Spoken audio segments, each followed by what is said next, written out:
The jury reached its verdict after retiring for only 60 minutes. Loughran had pleaded not guilty to the charge, and his defence yesterday called psychiatric evidence to the effect that he was suffering from several personality disorders. However, police evidence alleged that Loughran had admitted killing Mrs. Eileen Veronica Maguire in a letter to his wife written from jail while awaiting trial. Police said that Loughran had not known or seen Mrs. Maguire before March the 5th, when he picked her up in Derby Street, Newcastle, before taking her to Kooragang. The Crown alleged that he murdered her by hitting her on the head a number of times with a hammer. After the jury returned with its verdict, Mr. Justice Mears sentenced Loughran to life imprisonment for the murder.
Theme music from the quiz program The Big Nine, seen on many television stations including Channel 3, and on this occasion played by the man who composed it, Mr. Eric Gross, who's acting head of the music department at Sydney University. Tell me, Eric, writing music for television or films or even television quiz shows, it's not demeaning work for a serious composer? Not at all. I don't agree with this one bit. I think you'll find composers have written music for theatre, for shows, for centuries now, and it's only in the last, let's say, 100 years where this kind of snobbery has crept in and it's going out again, I'm glad to say.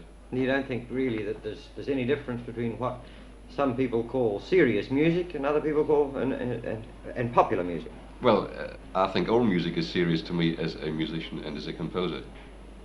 Could you make a living as a composer in this country? Yes, provided one could work pretty quickly as I can. How do you find time to compose when you're teaching as well? Well, at the moment I don't find sufficient time, but I still find a fair amount of time, weekends and evenings, to do my compositions. Do you write much for television?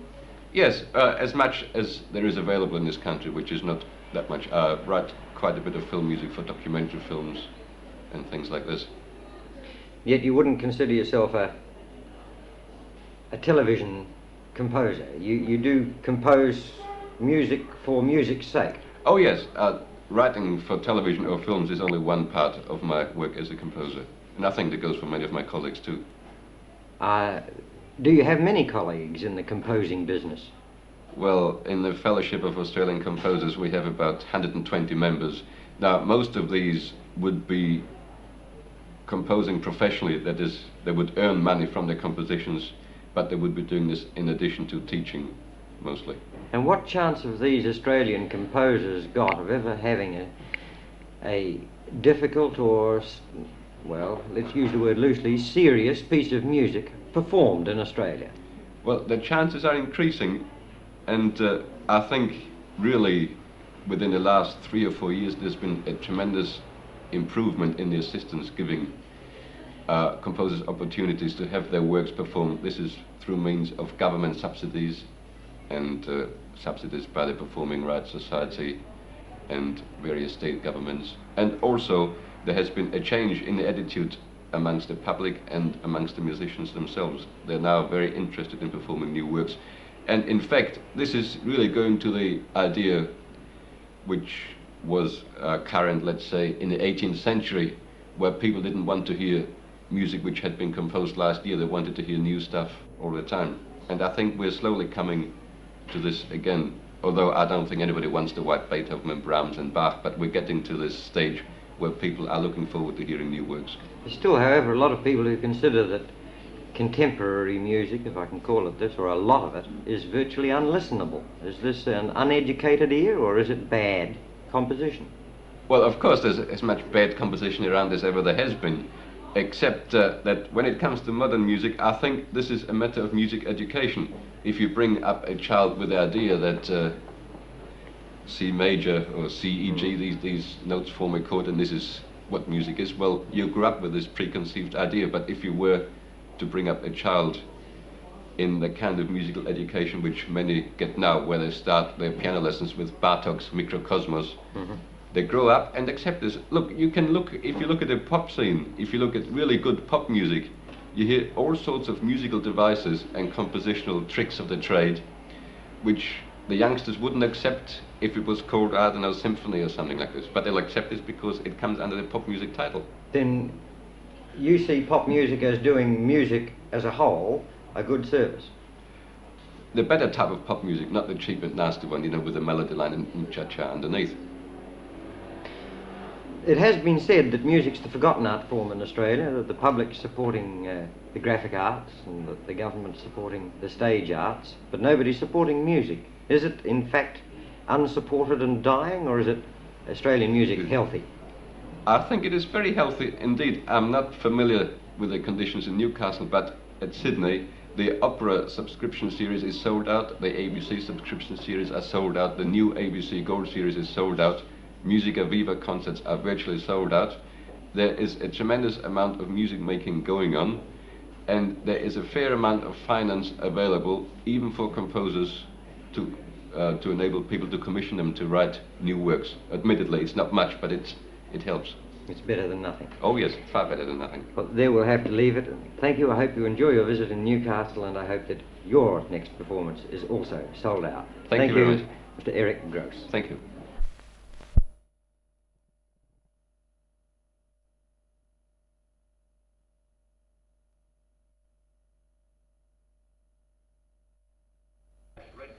Hello, how are you? What's your name? Kathy, is your mother home? Yes. Could I see her for a moment?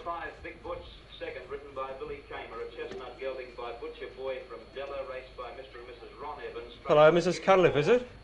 How are you? Neville Graham from Channel 3. What would I tell you if your daughter Robin, what would you do if I told you your daughter Robin had won the trip to New Zealand? Oh, she didn't. She did so. She didn't. Isn't that great news? Oh, you're kidding. We caught you. Well, how did you come? Well, quite easily. We just put our hand in the barrel and pulled out her entry. That was the one that won the big trip to New Zealand for 4 people. Oh, no.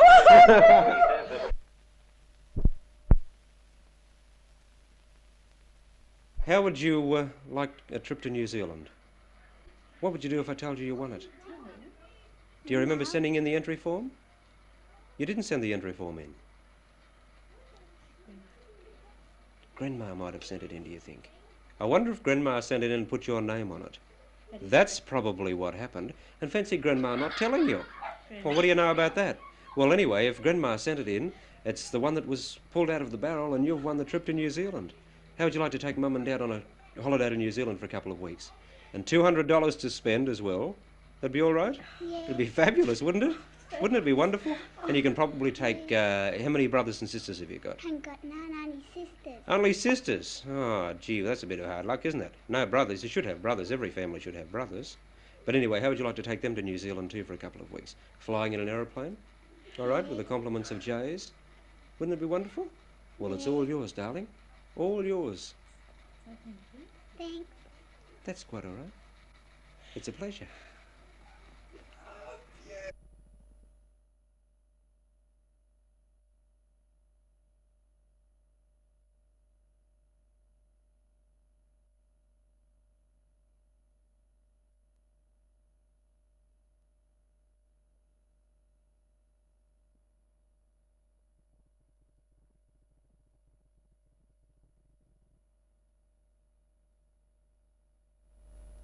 congratulate your council on its initiative and enterprise in starting off this venture and stage 1 of the water scheme from its own resources.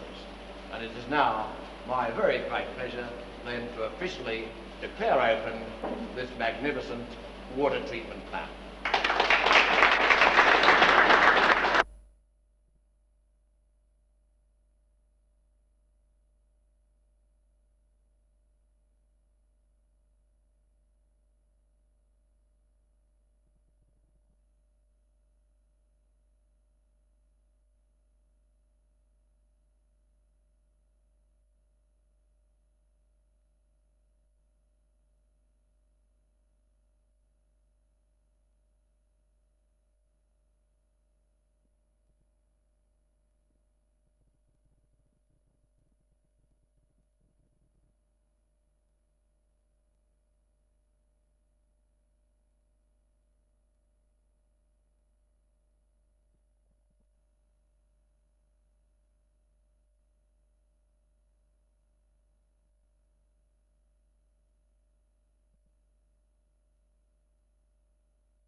I think it would be a failure on behalf of the government and your council if we didn't try to produce a scheme which will produce the sewage system required, which will eliminate the gross pollution which is already present, that will be the cheapest to the ratepayer, and which will finally have no deleterious effect so far as the waters in the area are concerned. And these are the criteria that are being used in this work. And so it will be examined objectively by my department. This is happening. It will need the consent of the State Pollution Authority. And this will not be lightly given. In other words, we will ensure that any scheme that is introduced here will be one that will give the service required and will have no effect on the pollution of the water, except ridding of the present pollution, and no effect on the ecology of the area. And so the scheme will not proceed unless all those criteria are in fact met.